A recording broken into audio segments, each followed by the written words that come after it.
Alright guys, we're back again today with LS Garage. Chop's here, he's got his ute, you guys have seen it before, it's ridiculously fast.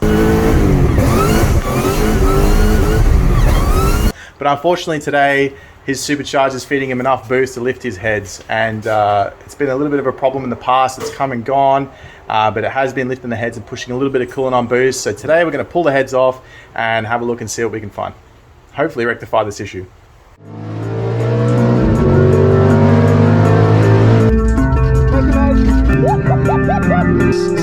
6600 RPM, so about here.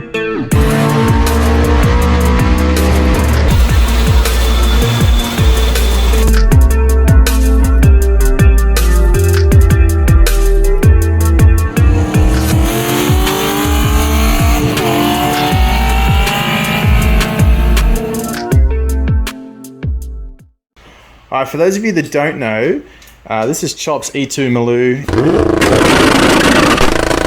Jesus Christ. It is an LS3, which means it's a 6.2 litre. It has factory LS3 heads on it, but they are pretty well flowing heads. I believe they're above 300 CFM out of the box. He's got a cam in the range of 234, 238. Does that sound about right? 112 lobe separation, I believe. See how good. We're going to get the cam card to test my memory. 234, 238. On a 112? On a 112. Oh, 600 lift? 600 on the intake, 603. There we go. 234, 238, 600 lift, 112 load separation. Whipple 2.9. I believe it's the Gen 4. 175AX is the number. 175AX is the part number. How big is this throttle body here, Chop? 102 mil. 102 mil throttle body. It's a big dog. Nick Williams boost ready. Nick Williams boost ready. So the reason this is on here is because the factory throttle body was actually being blown around and causing the TPS to read differently to the pedal input. So basically, long story short, the blade did not match the pedal input, and the car would throw a code, go into limp mode, and that was happening around 6,000 RPM on, I believe it was like 16 PSI boost, Chop, wasn't it? So we're running 16 PSI boost. I forgot to mention this is a 6.9 litre actually. So 16 PSI boost, 6.9 litres. 234 degree intake on the cam, and you were making 600 kilowatts of the wheels at about 6100, I believe, roughly, give or take. That's 6 grand. Oh, 6 grand, there you go. So about 600 kilowatts at 6,000 RPM. Since then, we have been to the track with around 7,200 RPM. We did manage to see, I think it was 17.5 PSI, maybe 18 on a good day, but our intake air temps are about 115. Nearly 120 degrees, but the car still went 1050 at 138, 139 mile an hour, which is, it's honestly, that's really quick for a manual car. Stock suspension at the time. It does have upgraded coilovers now. It is a TR6060 manual trans, nothing special. He's got a pretty nice short shifter in that though. That is a kid's seat, a booster seat. Sure, he has a good time in there. But anyway, yeah, very quick street car. There's definitely a 9-second pass in this car, and I can't wait to show you guys. But anyway, first things first, we need to get these heads off and have a look and see what we can see. So we'll get this blower off and we'll have a look inside and show you what it's all about. So another upgrade we'll be doing here is these Brian Tooley Racing shaft rockers. And these will basically allow us to run a little bit more RPM without as much deflection in the valve train. And as we all know, deflection kills horsepower, and valve control is paramount. So definitely a good pickup shop. Yeah, reasonably affordable too, more than I thought so. Keen to see more RPM. Here we have a pinnacle of engineering, LS1, that has just been put back together. It's been cleaned out. The rings have been gapped up to a bit of spray. Yep, a little bit of nitrous, not too much. It's a VCM3 cam. VCM3 cam, for anyone who knows what that is. This is for Luke's HQ. Yep. All right, yep. The Chop's put this one together for Luke. He's got a HQ, and he's probably going to hit it with a little bit of spray. I think originally he was looking at doing twin turbos, wasn't he? He was, but then he realised how much extra that's going to cost and how affordable nitrous is. So Chop's put this together for him, and should handle the 150 shot. Yeah, little 150 shot in the LS1. The HQ should move pretty well. Yeah, it should be. Anyway, back to the big dog.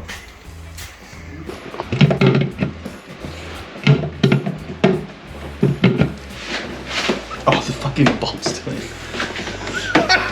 I was like, the bolt's still in. Like, what is wrong? Where is this not working? Surely I'm stronger than that. That's killer.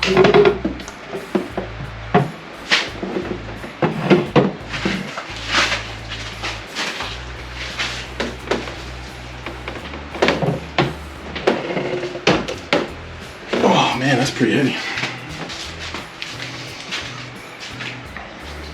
So you can see, guys, you got the heat exchanger here. Underneath this is the rotor pack, which you obviously can't see. We need to take this off, but I think there's any real reason for us to take this off, is there? No. No issues with the blower? No. Oh, cool. Alright. If you didn't know, coolant passes through here and the airflow gets pushed from the charger through this heat exchanger. It imparts coolness to the air. We'll go backwards here. It dissipates heat in the process, takes the heat off to the coolant, which goes to another heat exchanger at the front of the car, which then draws heat out of that. So it's like the great circle of life, if you will.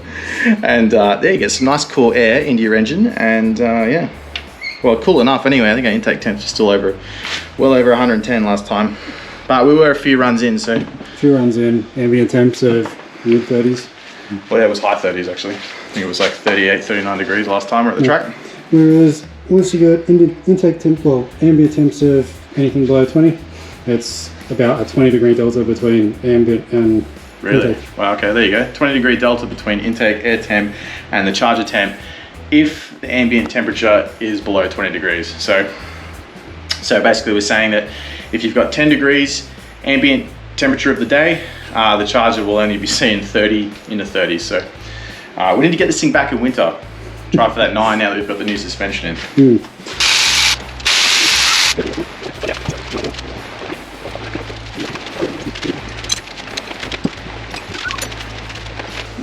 Alright guys, as you can see here, there's not a lot of spark plug gap there, and the reason that is, with a lot of air mass and velocity comes a lot of force, and the spark often does not like to make the jump. And what happens is you get spark blowout, and basically it's just the spark not being able to make the gap and create sufficient enough energy to ignite the air fuel mixture, and you basically get a misfire in that cylinder. It's a pretty common thing. If you've got a turbo car, you may have experienced it before. Remedy is definitely to close the plug gap up. You can also increase the dwell of the core packs, and basically it provides a little bit more spark when it does fire, but it can be a little bit nasty for your coils, and you probably don't want to be doing that too much. But easy and safe way, drop your gap a little bit. Yeah, that's what we've done here.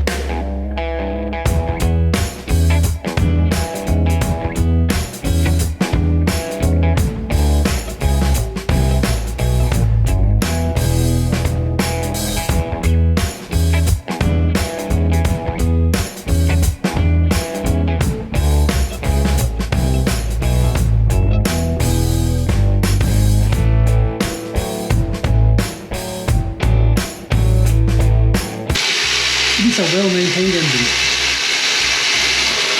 Well, it's pulled apart. Pulled apart more because it's less reliable than a modular. Would you force feed modular that's not boosting the way it does? Don't tempt me, maybe I will force feed it with boost. Good. You shouldn't though. Well, GT should be, like your GT should literally just become your cruise and like. this is what I'm thinking. Pull the heads. Drop the spark plug. Oh, yeah.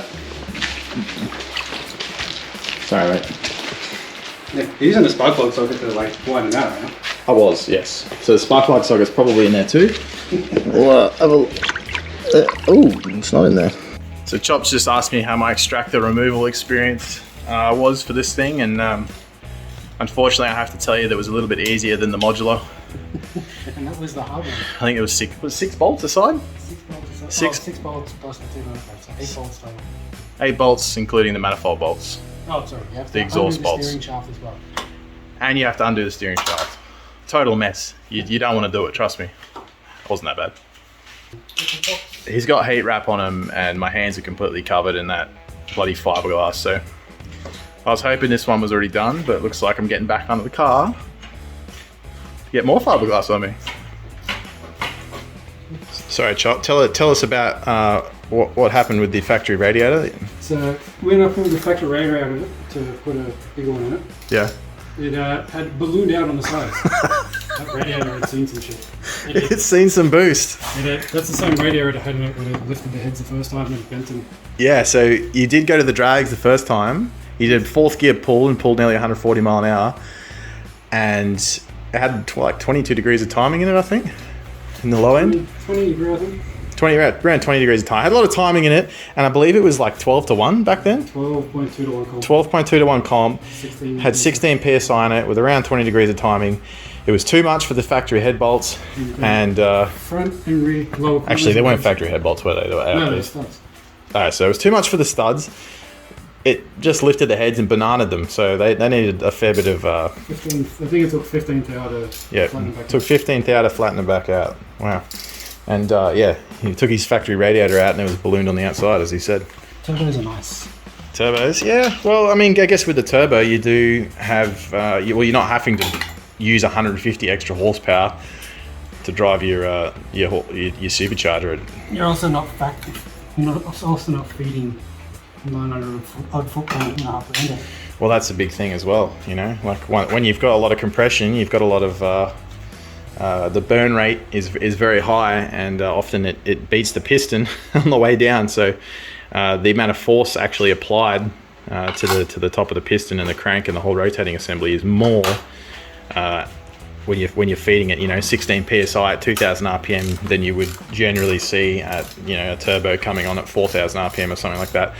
It's the same reason when you nearly stall your car at idle that you get knock and it carries on and wants to stall and it shudders a lot. Basically, your flame front is beating the piston on the way down the bore because it's moving too slowly. So, same deal. Not good. Don't do it. Stainless cable tie tool. Stainless cable tie tool. Yeah, so you know the straps you put on these things? Yeah. The straps that I had a lot of trouble with trying to do with my hand and cut them. Yep. Chop's got the tool. And this is for the CV Whipple. Right, so I know where I'm coming next time I have to heat wrap my bloody headers. There's factory LS3 ports here. Had a good look at these earlier. They flow a lot, and they can be improved quite easily, but they flow a lot as is. Let's take a moment to appreciate Chop's hardline job. So he's made his own fuel lines. Oh, there they are. They're coming around here. As you can see, we've got the fuel pressure regulator here, TurboSmart FPR 2000. He's got his hard lines running around the back here.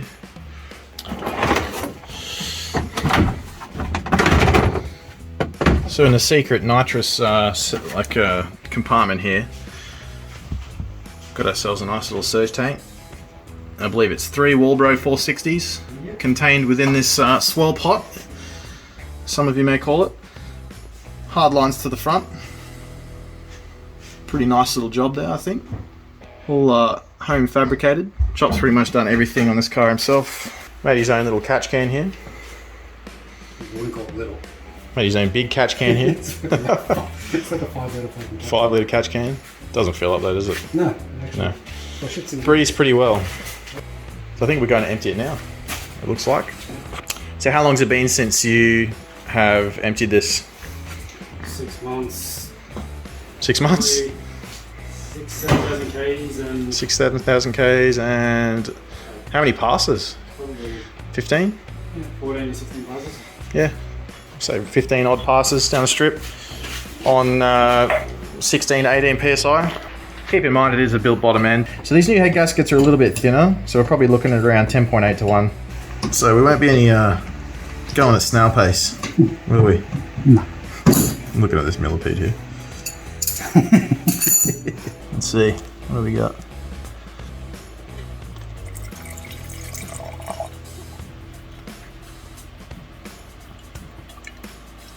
Oh, Yeah, I expected more, to be honest. It's still coming out, just slowly though. And It's more water than anything. putting it on the stands, it didn't even do a heat cycle, so it really pumped the water into it. Yeah, right. But Well. that's Yeah, I find with my Skyline, it's the same thing. If I let it idle, it'll just pump water. It'll pump water right through the catch system.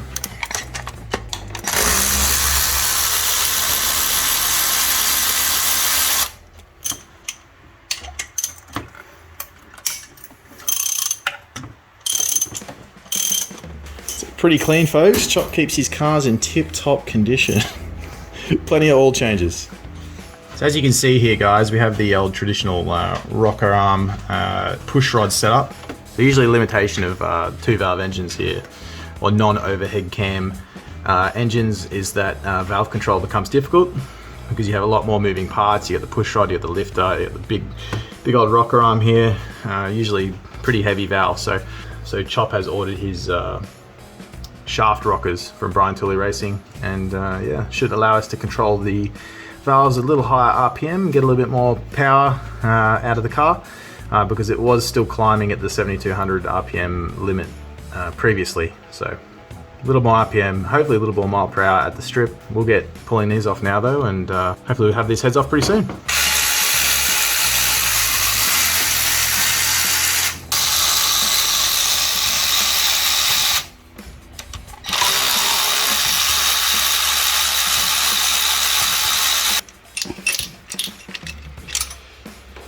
moment, it is just that pedestal and the one register pulling in. Yeah. And on a stock rocker, they only have the half moon, so it doesn't even, it only has it on the pressure face. Yeah, okay.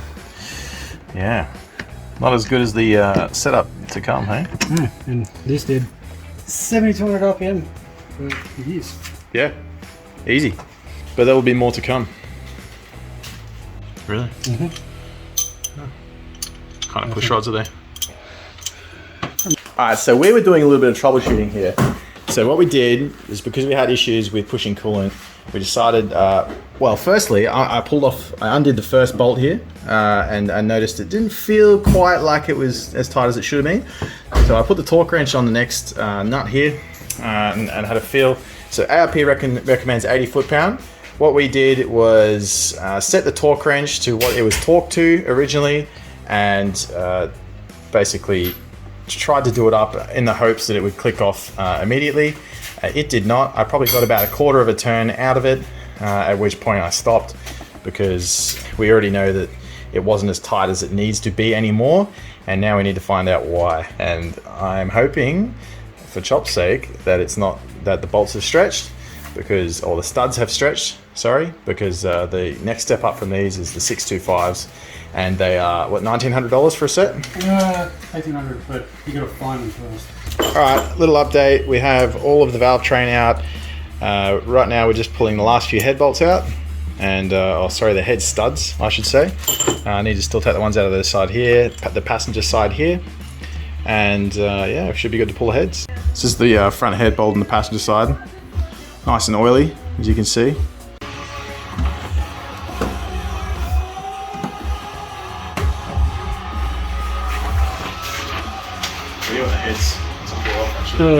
Next to the blower. Alright guys, it's time to pull these heads off. It'll be a case of just... Make a mess.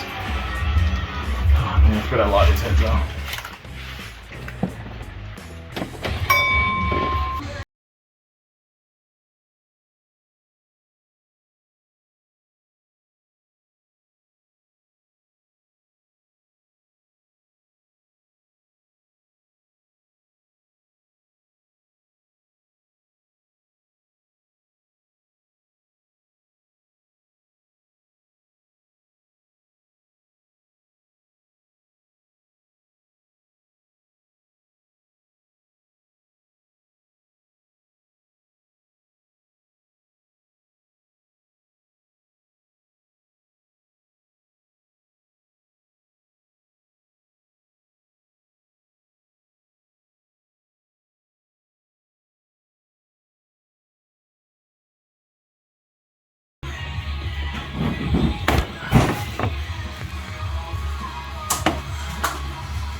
do you reckon, mate, up here, Chop? It looks like there's a bit of staining with carbon between the water jacket there and the cylinder.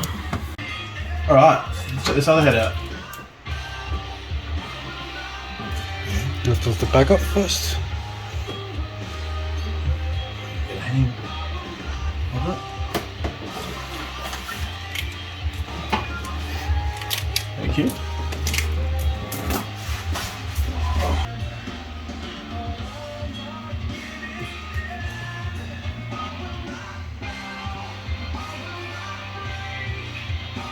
So just looking at this one, it's there's no, like, to me, there's no crazy obvious areas that would have been leaking, and perhaps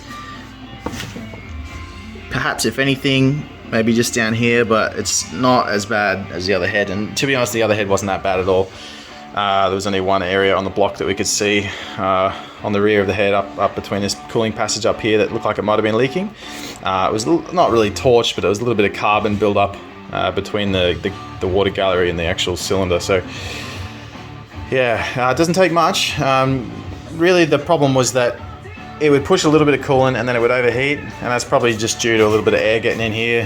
You get some localized hot spots, and yeah, start pushing a bit of coolant, start getting a bit of combustion gas getting through, and you start overheating. So yeah, we're gonna have to clean these up another day and get the new head gaskets on, I think.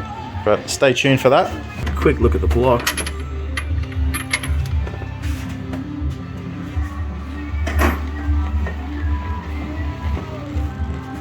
Alright guys, it's been a few hours. We did get the heads off, as you would have seen. We did find a couple of little areas that were a bit suspect. So now we're gonna get the heads prepped, get the block prepped. Basically, we're gonna come back next time, assemble the car, put a few heat cycles through it. We'll retorque the heads just to be sure, and then we can get into a little bit of tuning, and might have to chase that 9-second pass. Hey, Chop? Sure will. Yep, should be pretty fun. Anyway. Break all of the drive line doing it, but Yeah, well, you know, that's manual cars, right? Breaking drive line, getting bitten by ants. All right, everybody, we're back again, and it's a few days later. Chop's cleaned his block up and he's cleaned his heads up, and I'll show you here. We're going to put these back on. Nice manifold, looking a bit better now.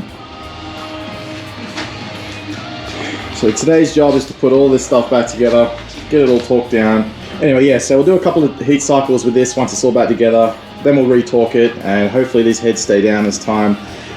We will make some adjustments to the tune, maybe soften the timing up a little bit around max torque, try and keep these cylinder heads bolted down. So yes, that is an interim kind of measure and a bit of a band-aid, but probably a block splitting point here, aren't we, Chop? But we're getting close. Yeah, that'd be making, I'd assume, 1,000 plus at the engine, at the crank anyway. the pistons should be sitting probably about 1,200. Yeah, be somewhere up around there. So we're going to get these head gaskets on. These are, they're slightly thinner. We just measured them up. I think they're about 50 thou crush, as opposed to the old head gaskets that were on there. I think it was 70, somewhere in the 70 range. 70 thousandths of an inch is what I'm talking about there. And that's just the thickness of the head gasket. Personally, I like to run a thinner head gasket. So I'm hoping this helps a little bit. These, they quote, do you know who makes these, Chop? These are Cometics. These are Cometics, and apparently they're good for 20 psi, was it? Yeah. Yeah. MLX gasket. Okay, so it's Cometics MLX gasket. That's kind of a tongue twister, to be honest. Yeah, they're quoted to 20 psi, so we'll see how that goes. We'll test that theory. We'll get close enough to 20.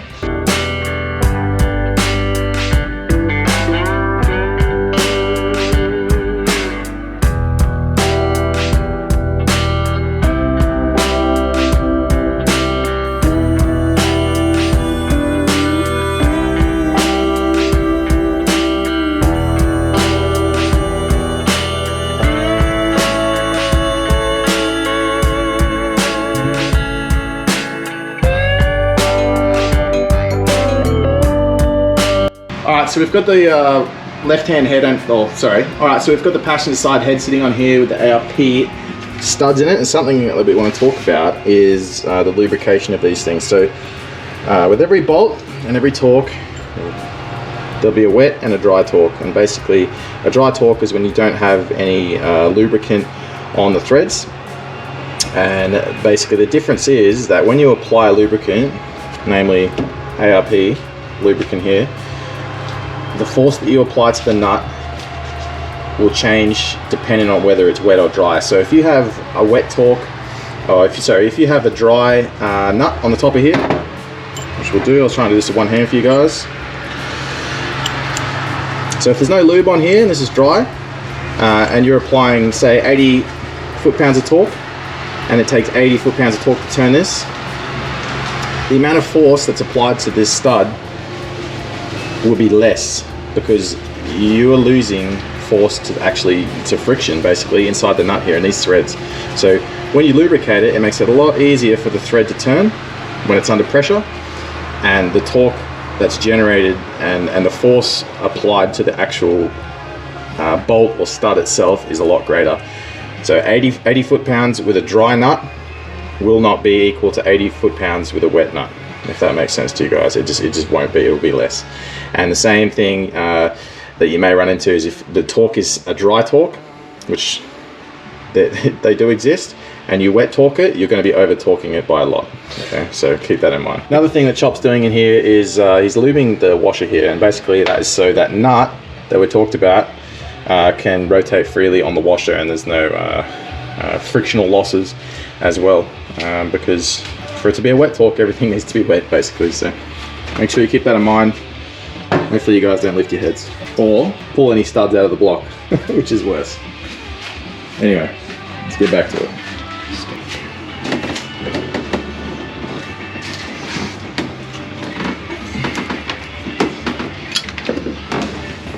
There we go.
So I want your guys' opinion on something, and I would like to know, when you put your head studs in, do you bottom them out?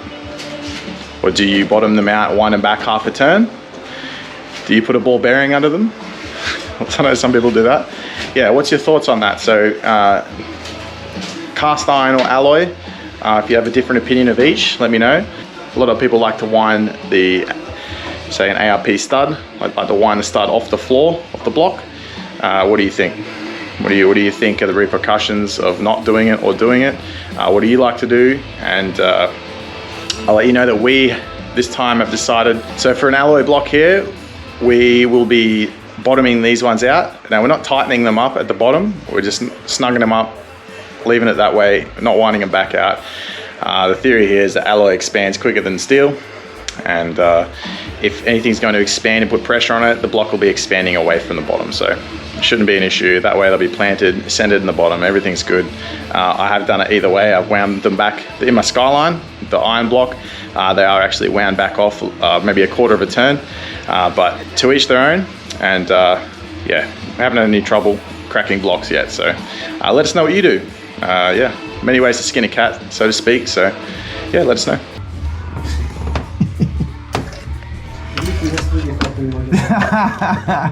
Yeah, I put some shitty crow cams in it.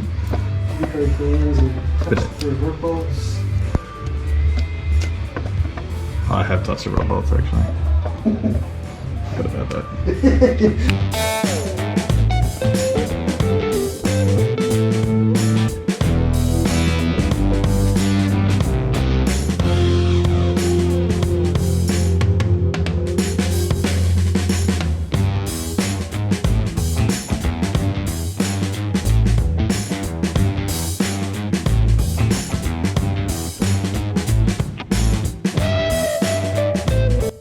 Alright, so we've got both the heads back on. As you can see, all the valve train is back in.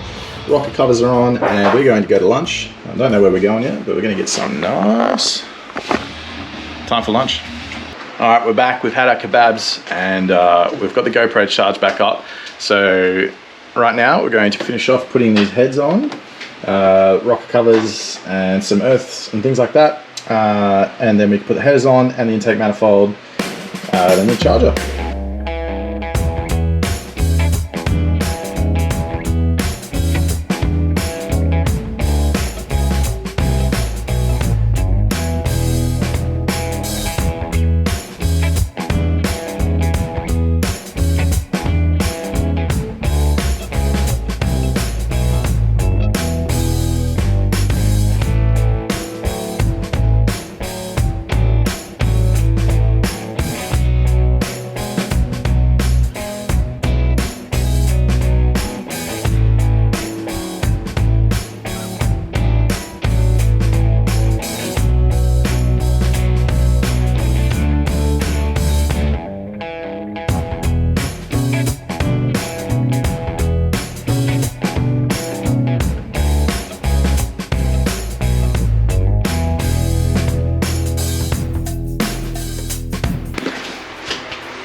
Oh, it's leaking.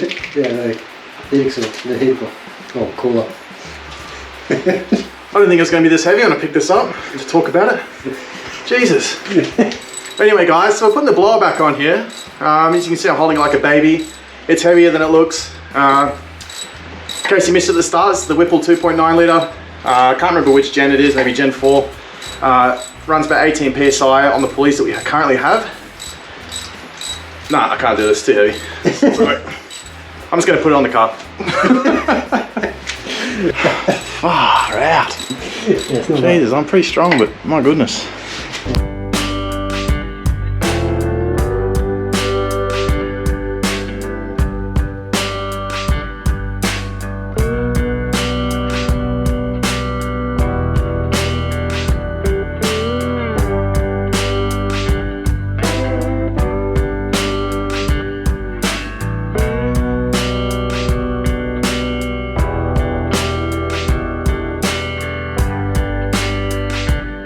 Alright guys, so we're about to put the plugs back in, and I just thought I'd let you know that we have to gap these plugs down pretty tight.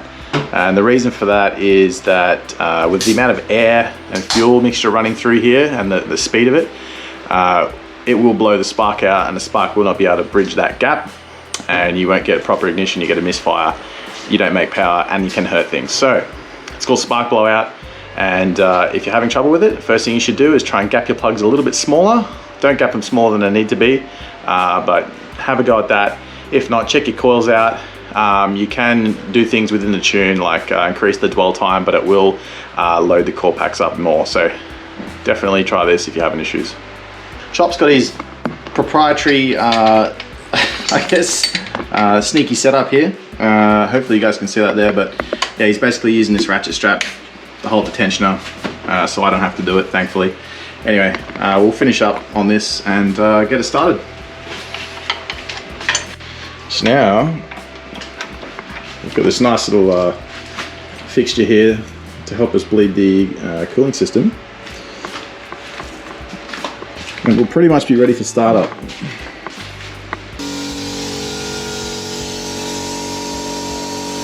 So now we're drawing the demineralized water up and out through the cooling system. There's a vacuum on it, so basically we shouldn't get the air pockets. It should be quite easy to bleed.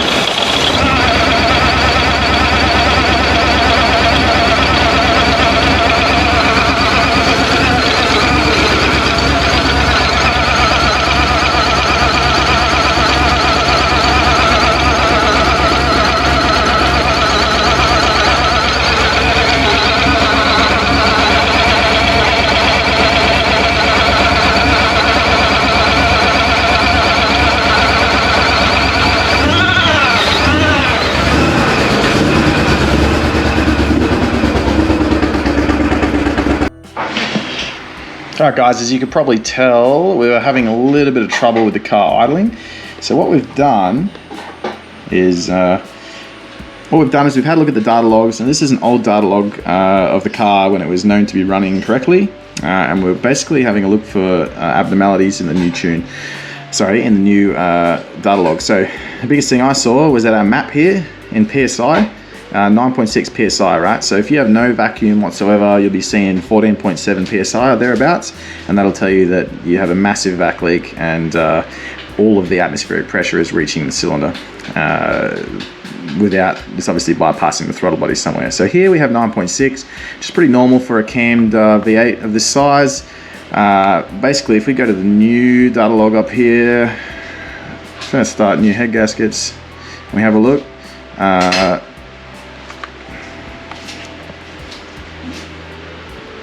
We're seeing, you know, in the 13 PSI range. And what that means is that we're having unmetered air flowing through the engine. It's running rich because it's seeing more load than it actually is. The ECU thinks it's seeing more load, but it isn't. So we're just gonna have a quick look and chase that back leak. Hopefully something pretty simple, I'm sure it will be. And yeah, continue on. But that's the power of data logging. Make sure you do it. Alright guys, so we worked out what's going on. This little bad boy here is the bypass for the supercharger. Basically at idle or when you're off boost, it's open, allowing the charged air or the air that's moved through the rotor pack to bypass the manifold, and basically so you don't get high pressure reading inside the manifold. So your map sensor will read higher with this not operating correctly because it's not bypassing. So what was happening is it was not bypassing. The map sensor was reading extra load. It was fueling up, and that's why it sounded the way that it did. And we did see that on the data logs, which I did show you. So what we need to do is get a new one of these. We have verified that it does run by manually actuating it while it was running, and it did idle nicely. Sorry I didn't get that on video, but we'll get a new one of these and we'll be back and we'll put that back together and go for a drive and show you what it's all about.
Alright guys, it's been a week or two. Chop's car is running again, thankfully. The heads have been retorqued, and we do have those nice Brian Tooley Racing shaft rockers in it. So we got the GT back together also, so it does have a new clutch. Anyway, we've just set some histograms up within the tune, within our logging software. So after you make any changes to your engine, you probably should at least run some logs, check the AFRs. But basically what we're going to do is go out there, do some logs now. We may get up it a little bit, nothing too crazy. Anyway, you'll see. If you want to come with us, we'll go now. Let's have a look. All right, we're recording. We're about to go for a drive, guys, and we're going to do some data logging. So I'll open this bad boy up here, and yeah, we won't start logging yet. We'll go for a drive and get somewhere nice. Do some logs.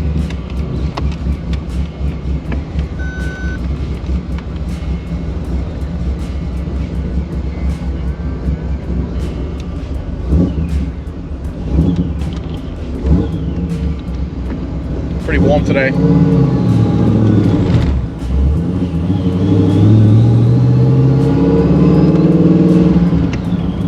Think your clutch is bad? A little bit of shut eye.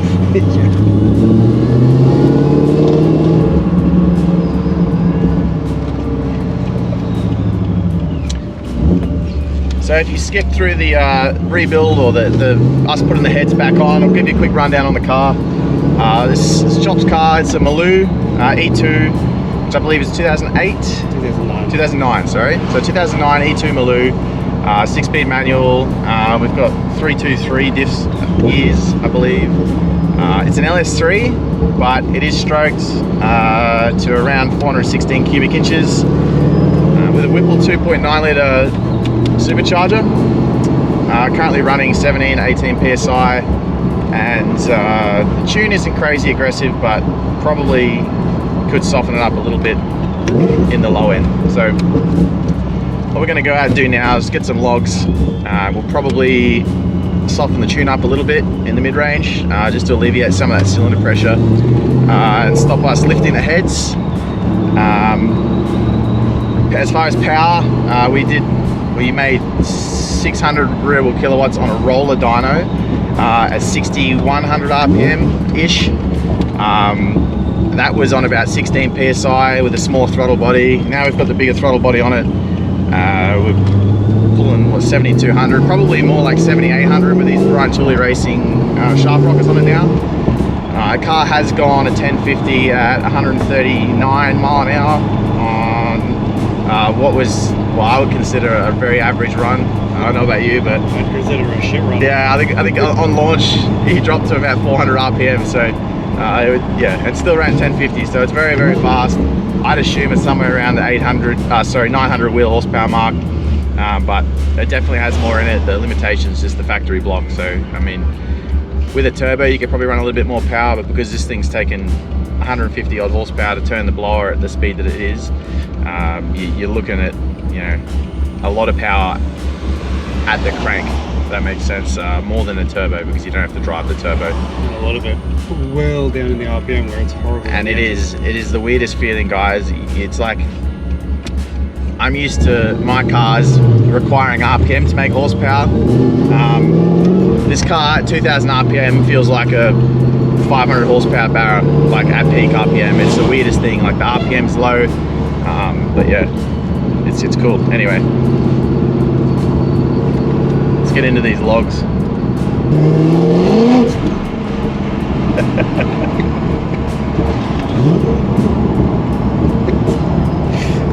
It just needs nothing. It will spin the wheels at the slightest breath of the throttle. It's like, yeah, doesn't matter whether you're doing 2000 RPM or 5000 or whatever, it'll turn them. It's the kind of thing where if you do a fourth gear pull, as you pull through 160, 170, even 180 k's an hour, it'll start to spin then, as in just off power, no clutch or anything like that. Yeah, as the RPM rises, it'll spin the wheels up that high. I trust your chop. One of the very few people I trust to be a passenger. Probably the one car you should trust as a passenger. Well, yeah, no. You haven't killed me yet, so. Famous last words. At least we'll get it on video. It'd be good. Yeah. We'll get like heaps of views. Catastrophically wrong. Yeah. I was actually watching a video the other day on Instagram of like a guy getting up his balloon. Yeah. It was like, yeah, and then it blew up like on like, no. You see that guy who crashed the white GDS? It's like, oh, yeah, I think he was driving his mate's car. Yeah. It's like, I told you not to get up it. Yeah. Kind of cringy.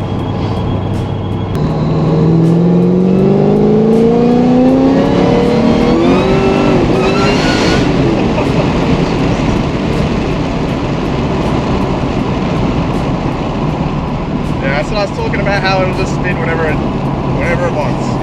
My God. It's one of those things where you can't help but smile. You know what I mean? Like when you're a little kid and your dad gets off his car and revs go up and a smile comes up on your face. Yeah. They would have seen me do it too. Oh, shit.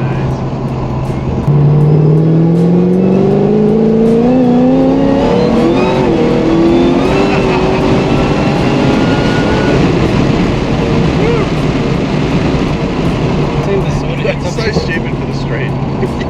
It's so dumb. It's too much. You don't need this much power for the street. You just don't. Did it do anything weird at 6.5? You're like 60% throttle.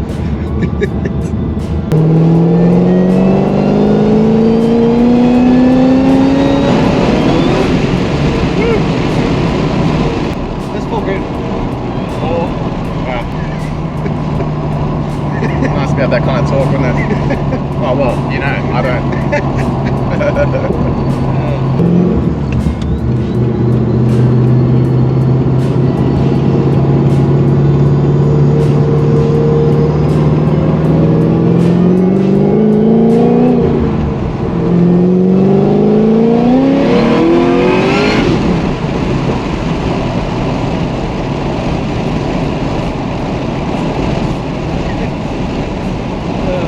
It's annoying, you can't just get on the throttle. It's only giving you 60% throttle those first few pulls. 63% is all it will give you. Well, once I do Well, so far, guys, it appears to be reasonably successful. We don't appear to be pushing coolant. Nothing's wrong with the car. We've done a few pulls. Those first few pulls are actually on the logs. Are only doing 60-62% throttle. So yeah, it'll spin the wheels at whatever speed you want to call that at 60% throttle. And that last one, we upped it to 80.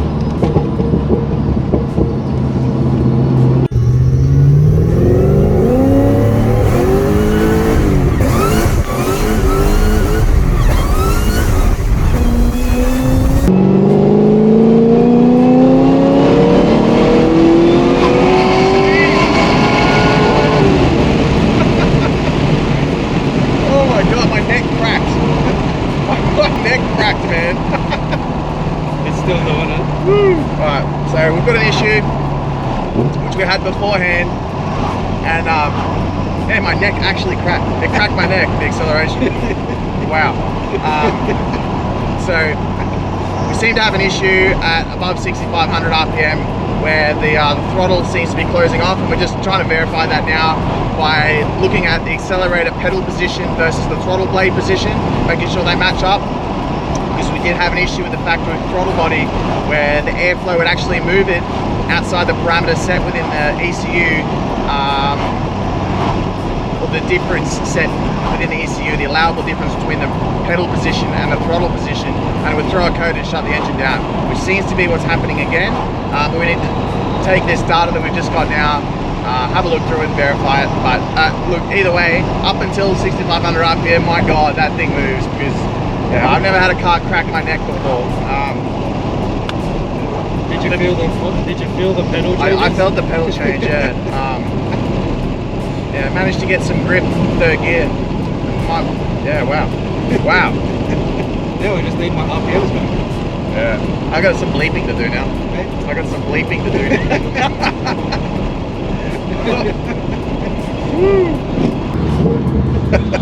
I can't believe that. I was like, oh, it's gripping, it's gripping, it's gripping. And I was like, oh my God. Oh my God. Oh, it was impressive, it's still gripping. Yeah, well, the longer gears, the 323s you put in, 323s get you that grip in third gear. Not usually. I mean, it's not like it gripped the whole time. There was a small period where it gripped it probably pretty close to full throttle. I checked the logs, but fast, man, fast. Safe along. Neck cracking. Yeah, I'm thinking of a good thumbnail now. So me like a big brace on my neck or something. Well, the temp's still good, so Yeah. like it would have been. If it was going to happen and it was going to push coolant and overheat, it would have done it. Yeah, they And, could be having voids now and Yep. going up the hot. Yep. Anyway, guys, thanks for watching that one. We're going to go home, go have a look through these logs, see if we can work out, nut out the problem, and fix it. And we will see this car back at the drag strip at some point this winter, hopefully. Yeah, try and best that 10.5. Maybe crack 140, 145 mile an hour, something like that. We'll see. Yeah, more RPM. Got those rockers now, so anyway, hope you enjoyed it. If you got any questions, chuck it in the comments. Feel free to like and subscribe. Yeah, Chop's YouTube. Sorry, Chop has an Instagram. It's called the Maloo113. So go follow that and don't miss any content. Alright, thanks guys. Cheers.